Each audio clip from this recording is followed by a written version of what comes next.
undertake. So ons kom vra vir die pastoor baie gou om net voor te kom en vir ons te kom bid, sodat ons kan mooi geaanvaar word met die Here en laat ons vergadering mooi loop.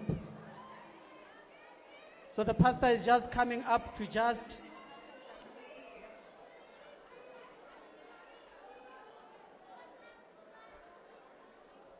Pastor, hier is die platform, kan jy net vir ons bid as ons vergadering begin.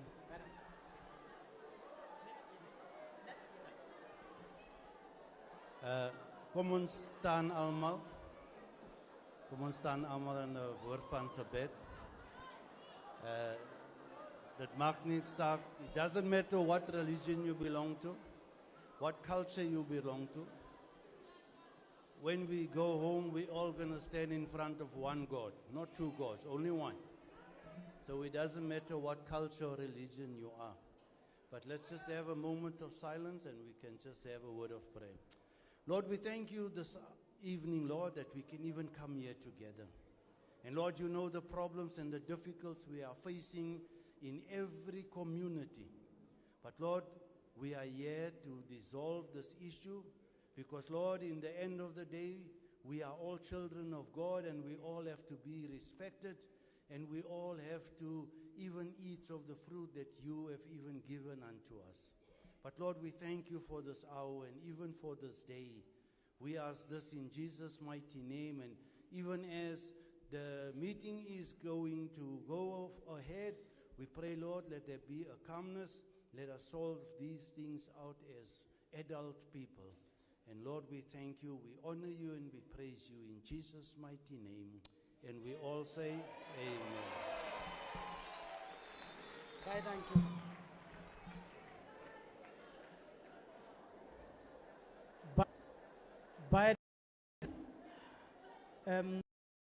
Ons begin nou onze vergadering. Ons kom vra nou that our doctor, Dr. Commissar Mbuyiseni Rosie, to come forward.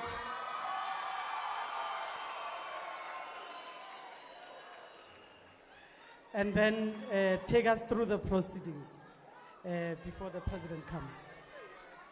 Mandla! Viva EFF, viva!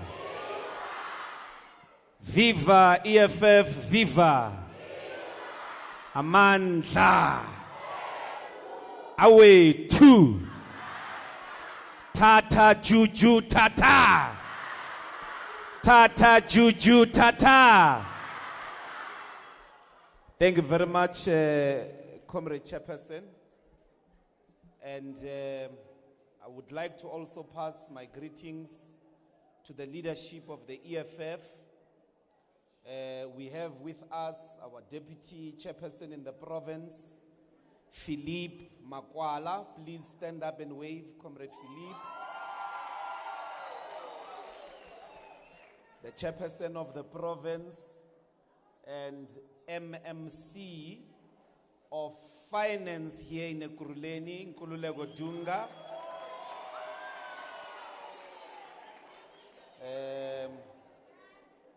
We're in Ekurhuleni, so, oh yeah, there. Speaker of Ekurhuleni, please wave as well. Yes. And then our MMCs, just come in front to wave.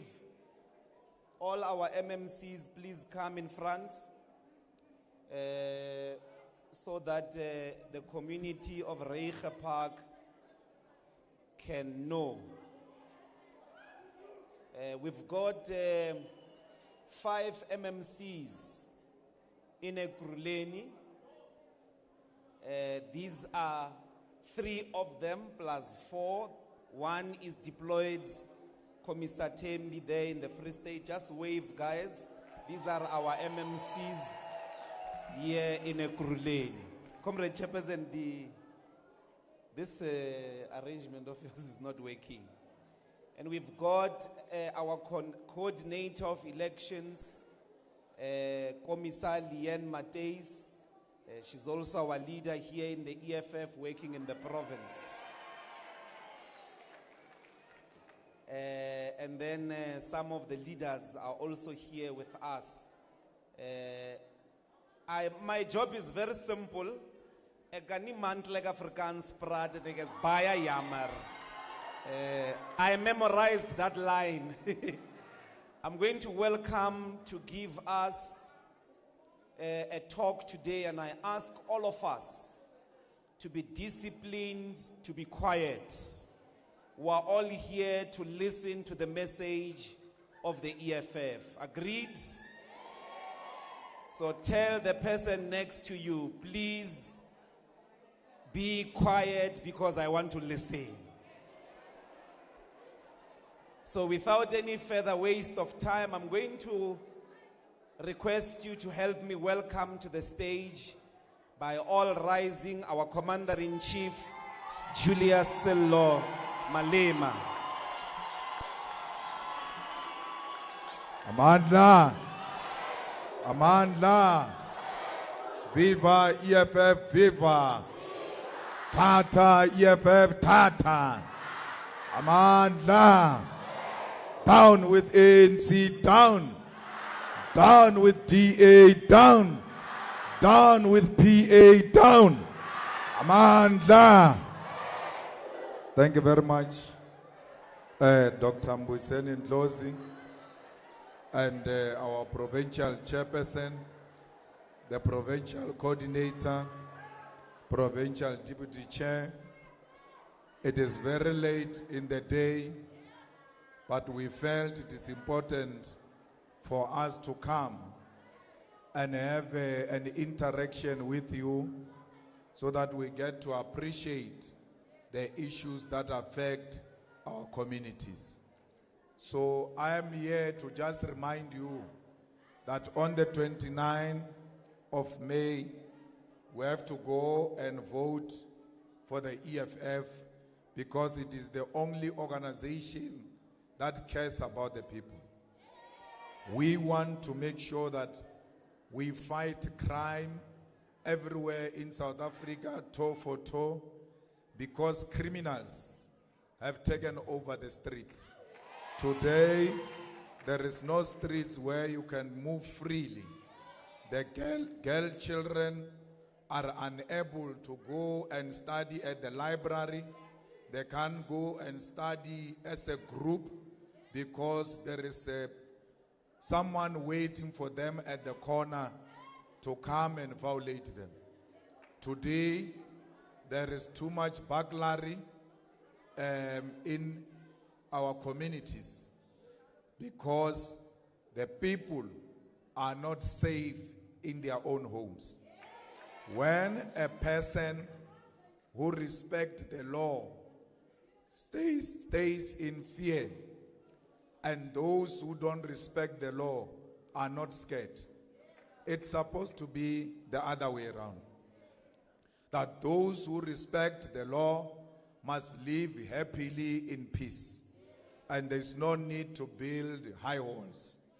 And those who violate the law, there must be a way to deal with them. Criminals who take out guns and point at society and police, they must be dropped immediately, because no one must point a gun at the police or at our people. Today, the murder rate in South Africa is like we're in a war. When you compare the murder rate with countries where there is war, we are actually higher than the people who are dying in Ukraine. But we are not in a war. So it means the criminals have declared war against us. And they must meet us ready, so that when they enter our houses, we must find police in every street. I drove now from Lodium, coming this side. I've not met a single police van. How can I drive such a long distance without a single policeman van? Once there is no police visibility, then it is free for all. Because when a police van passes and you are about to commit crime, your conscience comes back and you are scared that you are going to be arrested.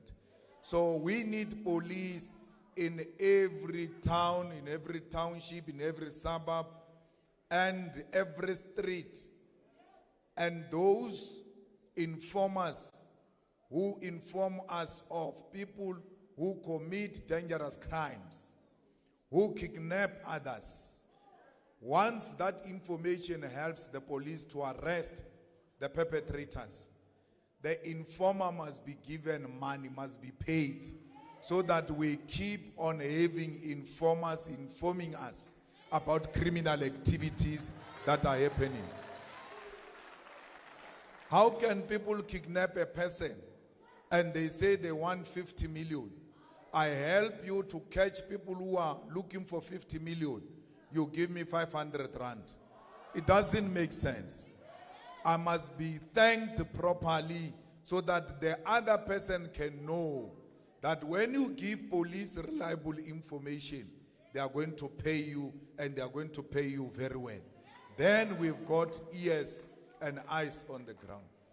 I don't understand why in Jimiston there is no camera in every street, and all of our townships must have cameras.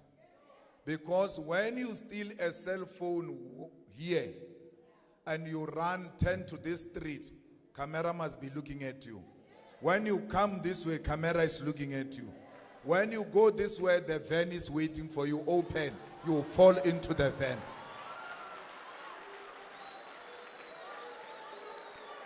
So we will install cameras in all areas where our people are found, because we need to fight crime with everything we have. How come police know that in this house they sell nyaupe, they sell drugs, and police don't do anything? It is because police are working with criminals to transport the drugs.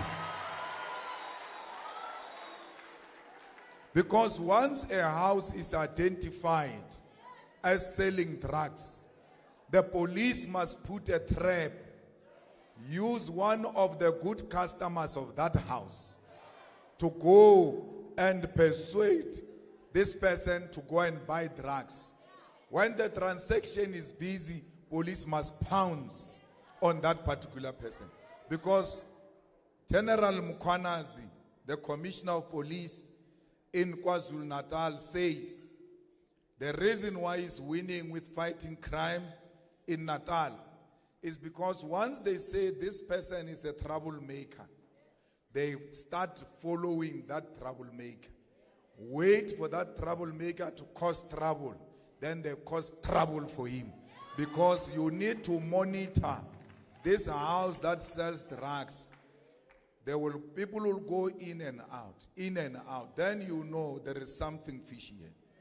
Then we set a trap and we arrest.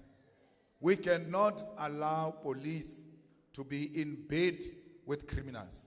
We cannot allow the drugs to be transported with police van, because they can't be detected when they are being transported by the police van. And a police officer who is found to be committing crime and working with criminals must be sent to jail for a very long time, because he knows the law and is not following the law. So we have a situation where we know corrupt police, but they never get arrested. If anything, they become very powerful people. Everybody is very scared of them. We cannot be scared of criminals, even when those criminals are police. Because people say Nigerians have taken business of drugs and prostitution. We don't want business of drugs. What do we do with drugs? We don't care whether you are a Nigerian or South African. When you bring drugs, it's a criminal activity, and you must be treated as such. You must be treated as a criminal. Reiger Park cannot be an area where people think we can go and play with drugs on the streets and no one can do anything. Where the schools have become areas where drugs are being sold. Where the churches have become areas where drugs are being sold. Destroying the future of our children. Because once you give them drugs, you are done. You have finished them. There is no way they can recover from that. This Panyaza Lesufi, the bloody crook, said when he became premier that he's going to create rehabilitation center for the drug addicts. Till today, there is no rehabilitation center that has developed except the stomach. The stomach of Panyaza is developed, but the rehabilitation center is not developed. He's eating the money that is supposed to be building a rehabilitation center. So in the EFF, we'll build a rehabilitation center, but it will not stay for long because there will no longer be drugs for these people, because we'll fight drugs with everything. We want Cape Flats everywhere to be drug-free and crime-free. We need to go on a massive rate when we take over power and search all the houses in South Africa with police and soldiers to look for guns, because there are a lot of guns in these houses, and these guns are not even licensed. How come we don't have a national rating day where you are just sitting in Reiger Park and then police are just coming in every house? They say we are searching this house today. And imagine how many illegal firearms we can bring. The people are killing each other in the Cape Flats because the guns are just available here. They are easily available. There must be war declared on guns, and that no illegal firearm must be found in any house or on anyone, because this is what causes instability and threatens the peace in South Africa. The other thing that threatens the peace in South Africa is jobs. Because Panyaza Lesufi again said he's going to give you 400,000 jobs. Nothing. You borrow money from here to go and submit your CV. When you arrive there, they are not there. That time you even borrowed money to go to that place. So you must not allow these fools to play with you. On the 29th of May, you must punish them for having promised you jobs and did not give you a single job. Comrades and fighters, it's not true that Zimbabweans and Nigerians and foreigners are taking your jobs. Let me tell you, if you want to know their jobs, you look at one thing only. You look at the economy if it's growing. The South African economy is not growing. So even if we chase away Zimbabweans and everyone, you will still not get a job, because jobs are created by a growing economy. So you don't say we don't have jobs because they are Zimbabweans. Look at whether the economy is growing, because the growing economy means the business is doing business. And when they do business, they will need labor force to come and help them do business. So the South African economy is stagnant. It's not growing. It's not going anywhere. Unlike that time of Thabo Mbeki, where the economy was growing, and we could see that our country was growing because the economy was growing. You cannot grow the economy if you don't turn this country into a construction site. We have to build bridges. We have to build roads. We have to build proper houses. We have to make sure that water reticulation plants and sewer are maintained. and we build the new ones because the population is growing. We have to revive the industry. We have to revive all of economic activity in South Africa because we want to create jobs. So without any new developmental program, you can be rest assured there will never be jobs.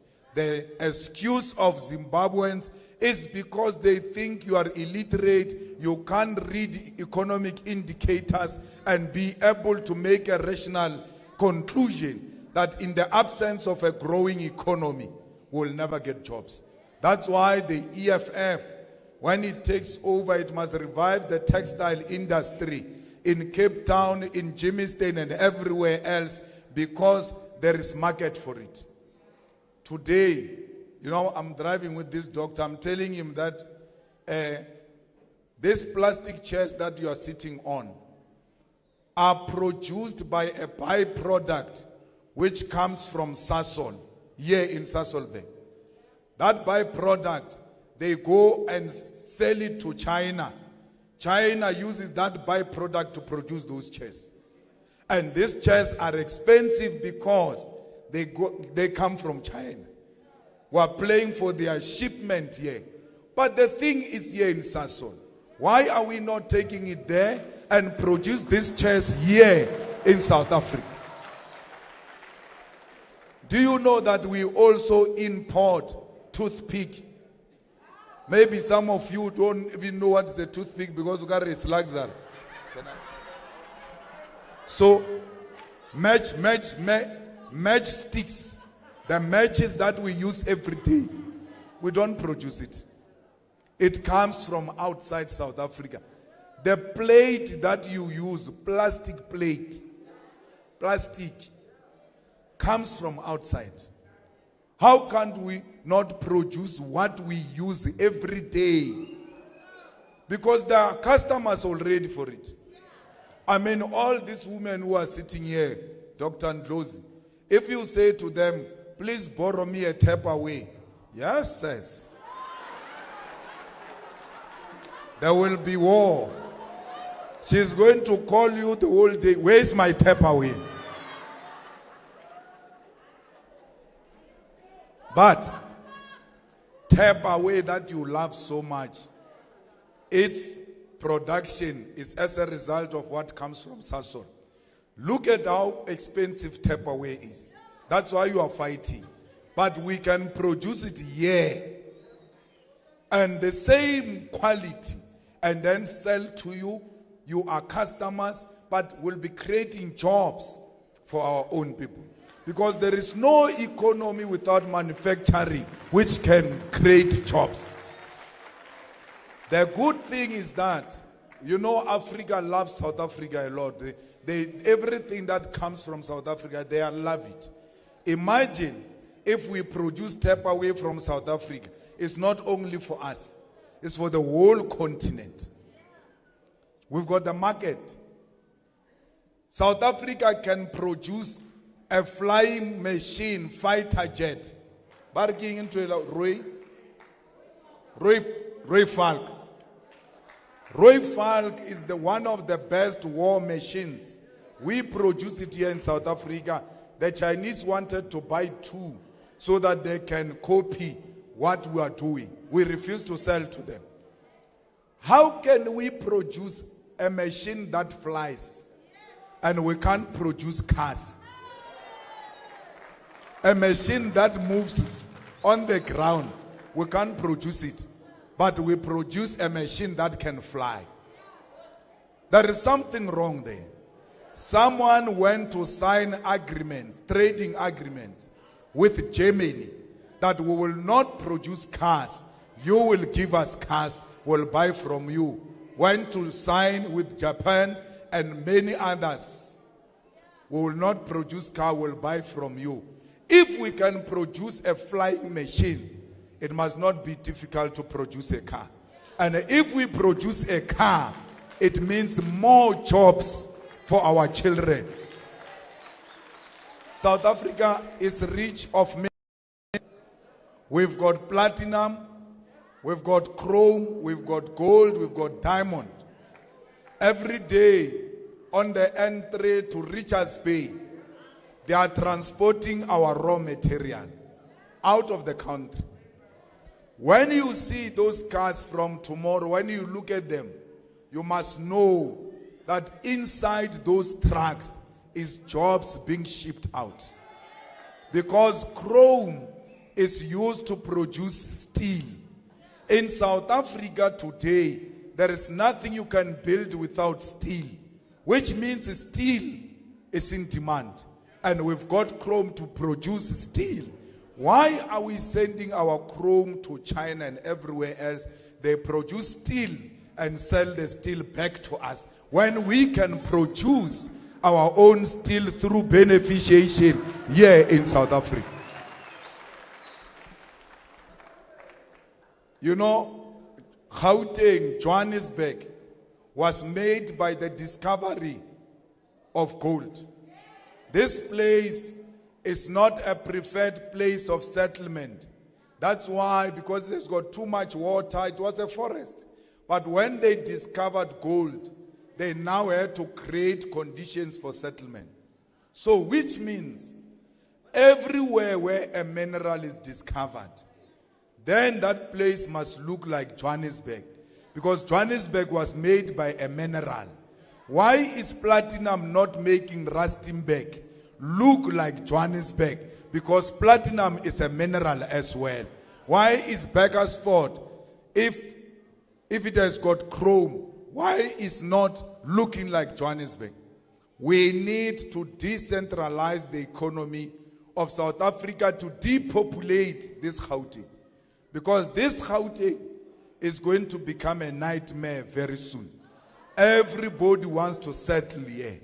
That's why in Ekurhuleni MMC, Ekurhuleni has got a lot of squatter camps, more than any other municipality in South Africa. It's because people come here coming to search for opportunities. But if we create opportunities for them where they come from, they will not see a need to come, because it's safer to work where you come from. Unlike me, I have to work, I have to have a home in Polokwane, have a home in Johannesburg, have a home in Cape Town. Even if Cape Town you are not paying any rent, you are a member of parliament, but the fridge must be full. And then the fridge must be full in Johannesburg, then full in Polokwane. So if there is a means where I can have one home where I go to work and come back to this home, I'm saving a lot. So we need to decentralize this economy and create new cities. Every city you see was created by apartheid. There is no single city that was created by democracy. For the past 30 years, they've never done a town. Nothing. What they do, they identify a bush. They love bushes. I don't know, Comrade Carl, is it because you are in the bushes for a long time? They love bushes. They go and look for a bush away from where people stay and build RDP houses and say, no, come and stay here. Why do you take us away from where the resources are? There is already road here, there is water here, there's electricity here. A person takes people to the bush and give them RDP houses. And our people are clapping hands. But they forget that it was them who were marching during apartheid saying, we don't want matchbox houses. Today they are given Western matchbox houses, they clap hands. A definition of a house means that it must have a flushing toilet inside. If it doesn't have a flushing toilet, it's not a house. It's a glorified mukuku. It's not a house. It's a glorified shack. Because only a shack will not have inside toilet. I've never walked into any shack, they say, this shack has got an in-suit. I've never seen anything like that. So why do you call this thing a house and call this one a sheikh. What is the difference? The difference is that here you did not use a corrugated iron. You used some mamparastina. So we reached a point where we must stop celebrating mediocrity and laziness. We must now start voting with our minds and not with our heart. Because for how long have you been seeking a job? But people just come, get called from homes by ANC councillors to come and work here in the Ekurhuleni municipality. They hire their relatives. They hire their comrades. If you are a female, they want to have sex with you before they give you a job. That, when we vote on the 29th of May, you must remember. You must remember that 29 May, you don't have a toilet. You come from the shack, from the squatter camps, family of 4, 5 are sharing 10, are sharing a toilet. They've treated you like animals for a very long time. Go and teach them a lesson on the 29th of May and tell them, today we are here to reclaim our humanity, to reclaim our dignity. We are tired of being treated like animals. So we must make sure that our children go to school for free. There must not be school fees. And children must not pay for school uniform. How can, we are led by some people who appear like they've lost their mind. They say this one who wants to make a good future for herself, she must buy uniform. But a prisoner like Gaten Mackenzie was having free uniform in prison. He's a beneficiary of free uniform in prison. You want to go to school?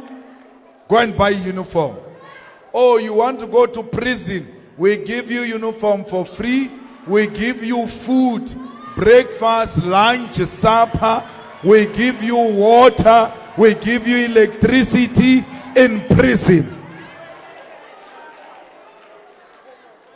And inside that prison, there is a flushing toilet. You are not in prison, but you don't have a flushing toilet. The prisoners have a flushing toilet. Your situation is worse than those who are in prison, yet you are not in prison. Let us go and reclaim our rights, because prisoners can't have more rights than our children. Children must go to school free of charge, no uniform. They must get books and get meals at school. They must eat at school, because there is no child who can think on an empty stomach. We want these children to excel. We want these children to be perfect. Let's tell you, we have to make sure they eat. They have to eat, because a child must not be struggling as to where the next meal is going to come from. That's why in the EFF, we are fighting that we need to increase child support grant to 1,000 rand, because these people need money to support the children. These children, if they are not properly supported, they are going to become criminals. And when we say, let's increase the child support grant to 1,000, they say Malema wants these people to make babies. There is nothing wrong with making babies, as long as you are ready. When you are old, we're not talking to teenagers. We're not talking to kids. I said kids are going to school for free. But those who are ready to make children, let them make children. There's nothing wrong with that. When they ask you, how are you going to support these children because you are poor, you must tell them their father Malema will support them when he takes over this government. So it's very important that children are well fed, and children are children, and they don't have to become adults even when they are young, because they have to go work in order to get food. People say, when you are poor, why do you make children? I was born by a poor mother, but she did not die poor because she gave birth to me. Who said when you are poor and you give birth to a child, that child is going to die poor? What if this child is the one who's going to change this family and make this family a better family? If my mother had followed a silly argument that because you are poor and you are a domestic worker, don't make children, she would have died poor, because there will not be Julius Malema. So stop saying no, because you are poor, don't make children. One of these children might be the one who's going to stop a generational curse in this family. But when we make children with our own bodies, whose problem is that? Why do you concern yourself with our problems? Let me have my own problems, I'll deal with them. My body is none of your business. I decide what I do with my body. I don't understand why a child comes from a poor background. The mother is on SASSA. The father passed away. When he arrives at the university, they say, give us your mother's ID. They take it. They punch the ID. They say, no, fine. Pay 4,500. He says, my mother can afford. He's a beneficiary of SASSA. They say, okay, go back home to do an affidavit. How can government send children home to go and do affidavit? The same government that is giving my mother SASSA says it doesn't know if my mother gets SASSA. Because university is government. The systems must be linked. When you punch my mother's ID, it must say SASSA beneficiary, and automatically I get into the university. And you know what is even more painful? Is that they ask you for a death certificate of your father, after they are the ones who issued a death certificate and said your father is dead. After that they ask you, is he dead? Yes. Go and do affidavit to prove that he's dead. I must go do affidavit to prove that government said my father is dead. How can they say this person is dead and then ask me to come and do an affidavit to confirm? There are no systems. They give you SASSA money in this district of Ekurhuleni, and then from there they say, Gogo, come. We want you to come and apply for indigent policy so that we can give you free water or free electricity. I must apply once at SASSA. Once I get approved at SASSA, it must circulate everywhere. When it arrives at municipality, when the bill generates, it must reject me, or this one is a SASSA beneficiary.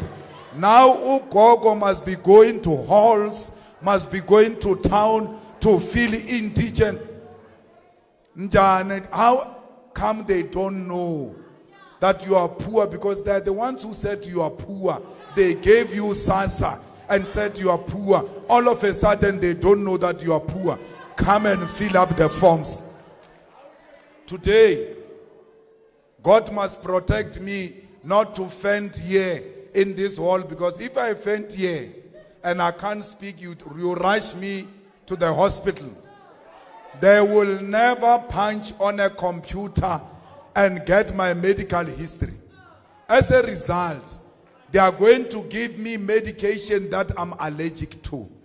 Because I fainted, I can't speak. But if the hospital systems, health systems were linked, when I go into a public hospital in Polokwane and I come and faint here, they must just search me and find my ID pen, put the ID number, then the information pops up. No, this one you can't give Disprin. It is allergic to Disprin. That's why they are giving you, a person goes into a clinic, a person goes into a hospital with a problem of teeth and comes back paralyzed. The other side is paralyzed. What happened? What was wrong? Because the problem was teeth. They don't know the medical history of this person.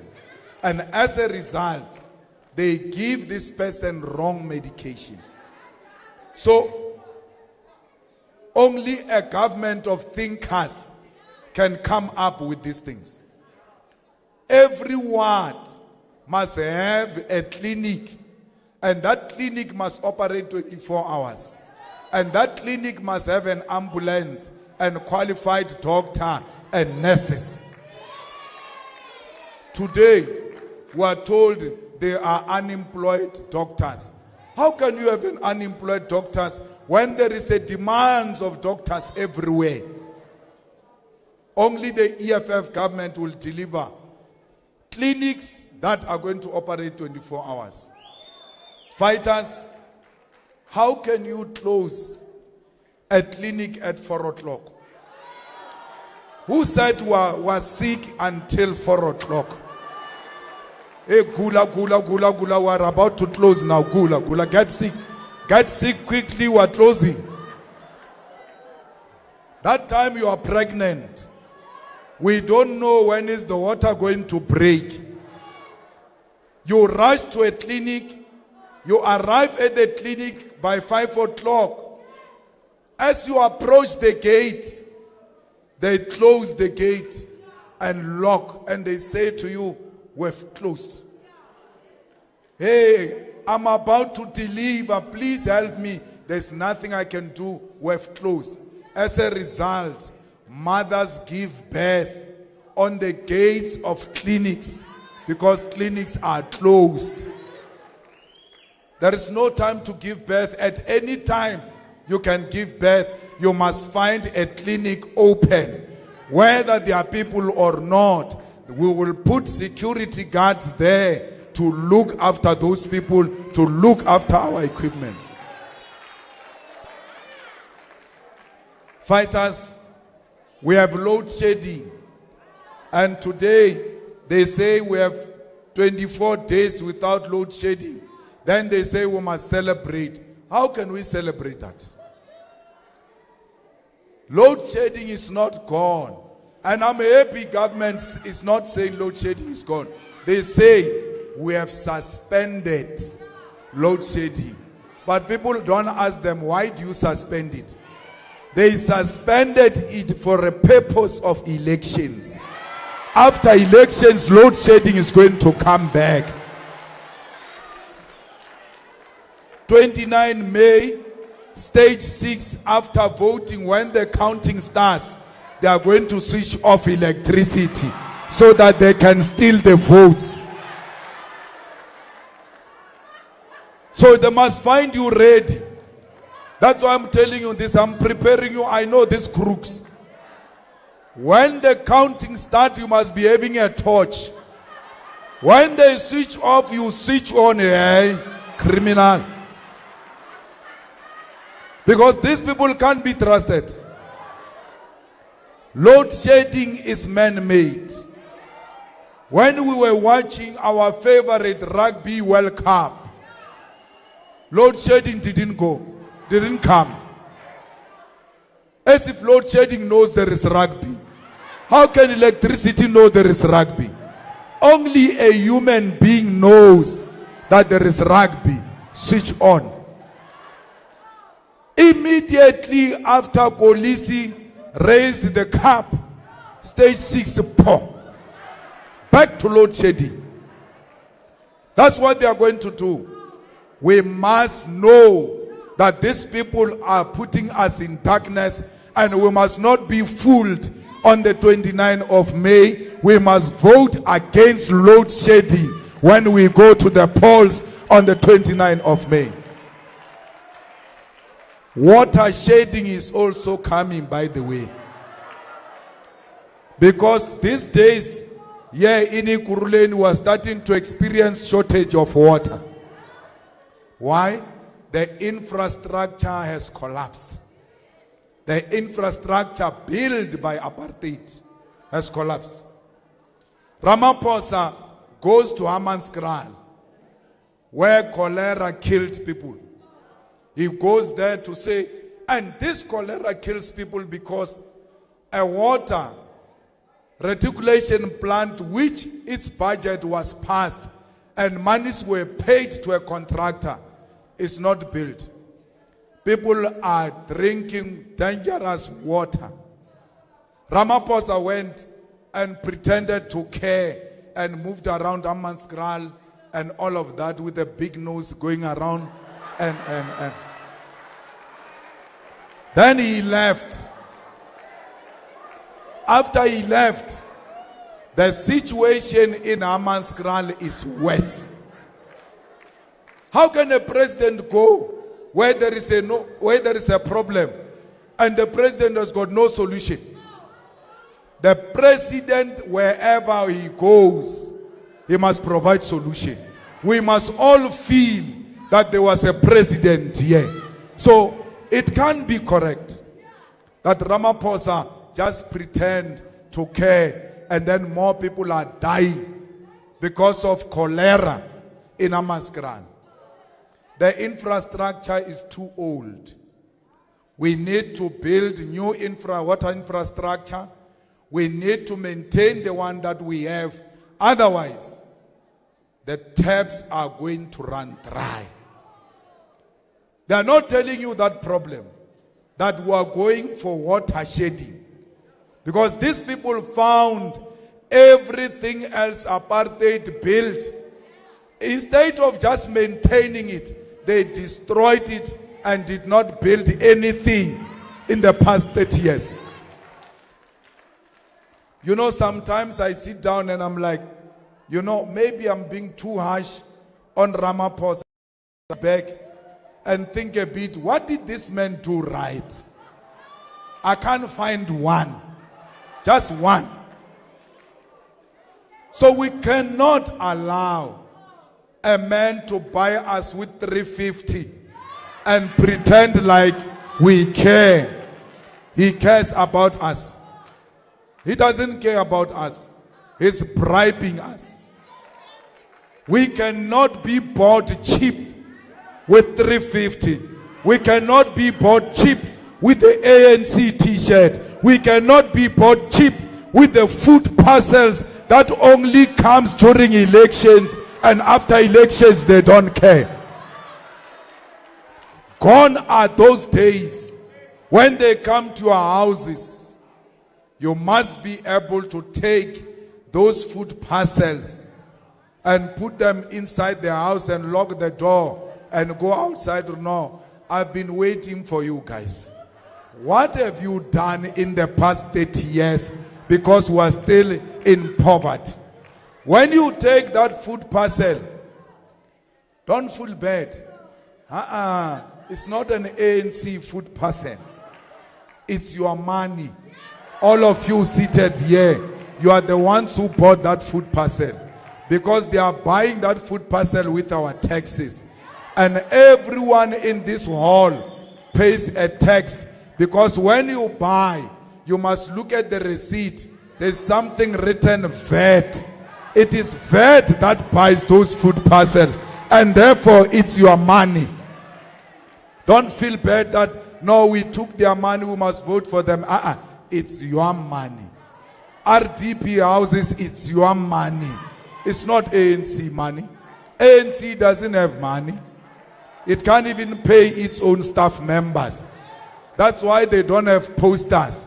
They've got 1 year, 1 day, one. That thing has collapsed. There is nothing left in that ANC. So please,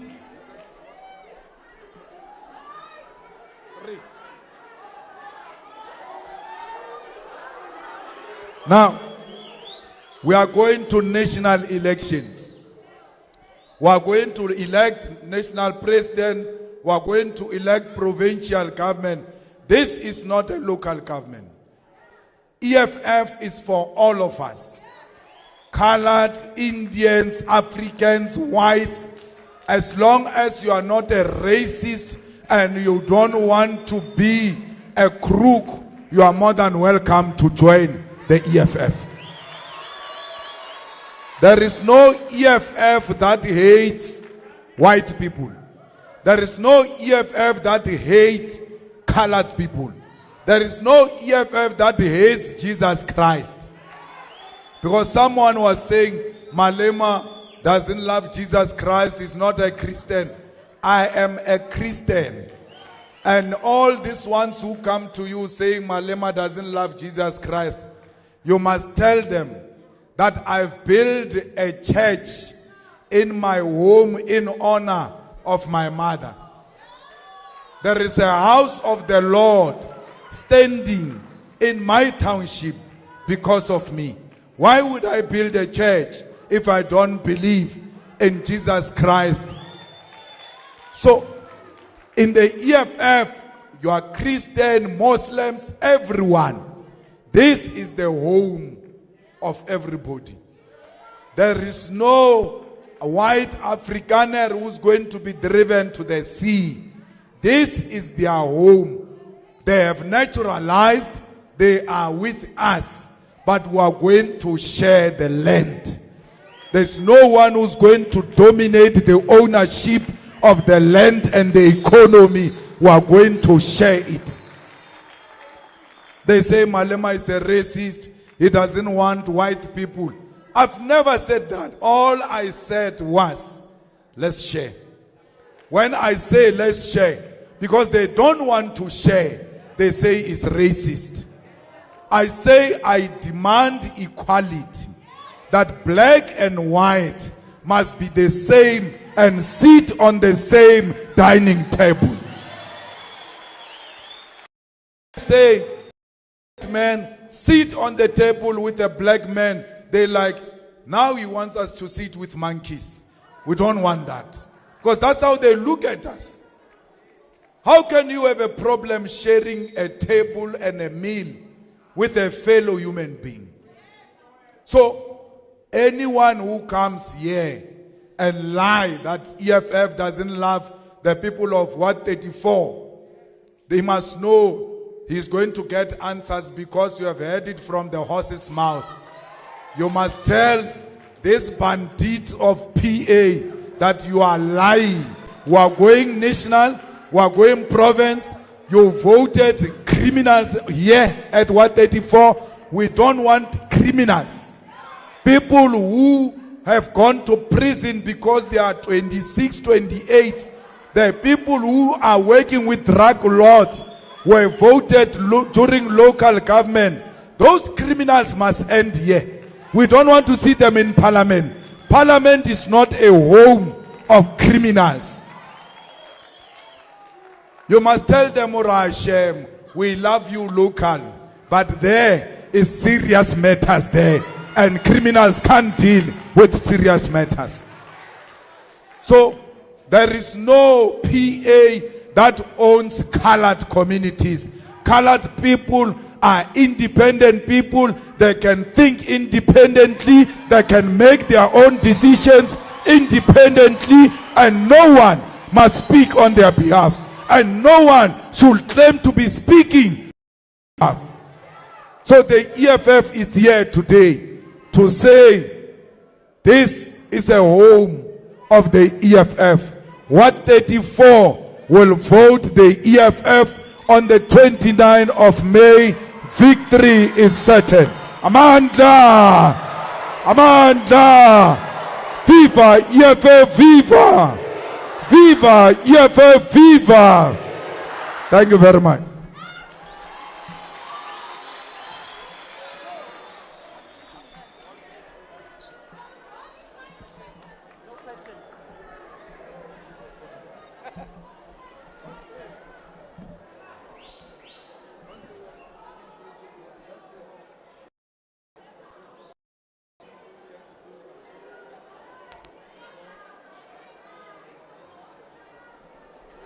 Amandla Tata Juju Tata Batiazania Yizeletu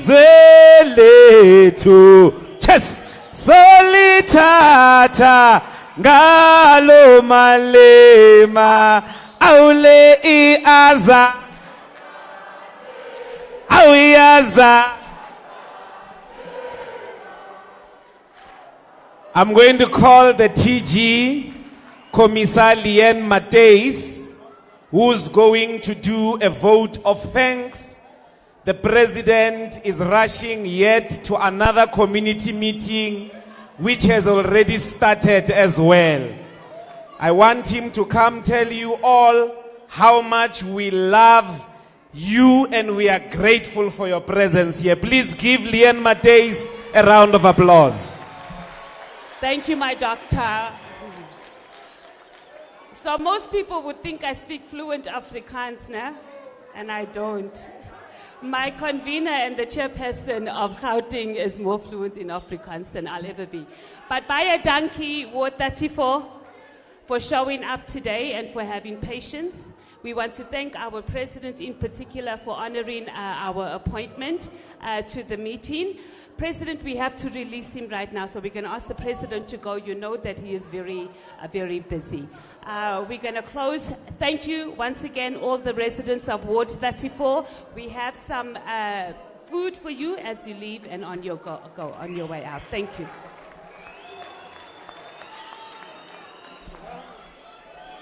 Thank you very much. Please be safe. Take care of one another, particularly women. Arrive at home safely. See you on the 29th of May. Amandla!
these are the people who deal.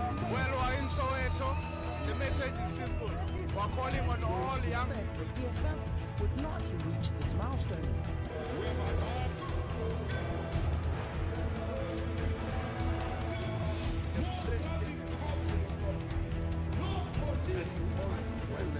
These are the people who deal. Well, we're in Soweto. The message is simple. We're calling on all young. Said the EFF would not reach this milestone.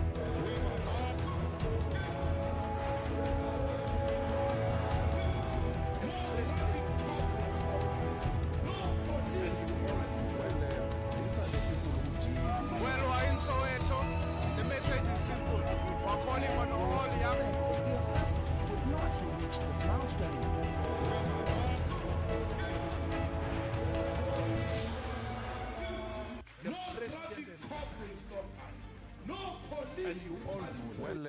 These are the people who deal. Well, we're in Soweto. The message is simple. We're calling on all young. Said the EFF would not reach this milestone.